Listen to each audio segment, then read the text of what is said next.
So China వాడు చేసిన belt and road initiatives Iran నుంచే వెళ్తుంది. దాన్ని కూడా వాడు డీస్టెబిలైజ్ చేయడానికి ఆ ఉద్దేశంతో ఎక్కడ ఈ చైనా మీద వస్తున్న ఆ, ఈ ఇండైరెక్ట్ కాన్ఫ్లిక్ట్ ఇది యాక్చువల్లీ చెప్పాలంటే ఒక ఈ నెరేటివ్ మిసైల్ మీరు ఇరాన్. అన్నట్టు పైగట్ ప్రసాద్ గారు, ఈ నెరేటివ్ కూడా చాలా బలంగా బిల్డ్ అయింది. వాళ్ళ అసలు టార్గెట్ చైనా, ఇరాన్ కాదు అని అమెరికాకి. మొత్తం ఈ ఆయిల్ ఆ, సరఫరాని ఆపేస్తే దిగొస్తాడు, లేకపోతే మరి నెత్తికెక్కి డ్యాన్స్ కడుతున్నాడు, రేర్ ఎర్త్ మినరల్స్ ఇవ్వడట అని అది మనసులో పెట్టుకొని ఇండైరెక్ట్గా కొడుతున్నాడు. రష్యాని పెద్దగా ఇక్కడ తీవ్రంగా అమెరికా పరిగణించకపోవచ్చు, బట్ చైనాని అయితే మాత్రం చాలా తీవ్రంగా కంటైన్ చేస్తుంది.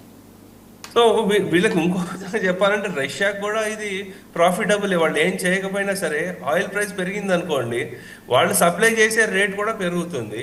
ఇంకోటి చైనా వాడు ఏం చేయకపోయినా సరే వాడికి అడ్వాంటేజ్ ఏమవుతుందంటే, ఇంకా ఈ చైనా వాడు తైవాన్ని అటాక్ చేయబోతుంటే ఈ వార్ ఎంత డిలే అవుతున్న కొద్దీ చైనా వాడికి అంత మంచిది. ఎందుకంటే ఇక్కడ ఒక మిసైల్ వాడు ఇక్కడ యుఎస్ వాడు ఇరాన్ మీద వాడుతుంటే ఒక మిసైల్ వాడికి అక్కడ తగ్గినట్టే అవుతుంది.